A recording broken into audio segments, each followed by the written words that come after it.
حضرت ابو ہریرہ رضی اللہ تعالیٰ عنہ سے روایت ہے، حضور اکرم صلی اللہ علیہ وآلہ وسلم نے ارشاد فرمایا، اللہ تعالیٰ اس شخص پر رحم فرمائے جو رات کو اٹھ کر نماز پڑھے اور اپنی بیوی کو بھی جگائے۔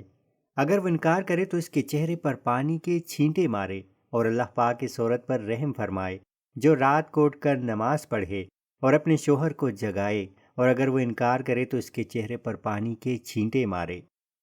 یہ حدیث اس وقت کی ہے جب مدینہ منورہ میں اسلامی معاشرہ تشکیل پا رہا تھا اور گھروں میں عبادات کا ماحول پیدا کیا جا رہا تھا۔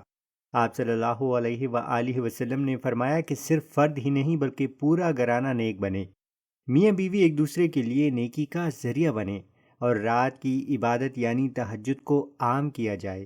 اسی لیے آپ صلی اللہ علیہ وآلہ وسلم نے محبت برے انداز میں ترغیب دی کہ اگر ایک سو جائے تو دوسرا اسے نرمی سے جگائے، یہاں تک کہ اگر ہلکے پانی کی چھینٹیں مارنی پڑیں تو مارو، لیکن سختی نہیں، پیار برے انداز میں۔ بہترین رشتہ وہ ہے جو آپ کو اللہ کے قریب کر دے۔ گھر کا ماحول نیک ہوگا تو گھر میں برکت آئے گی۔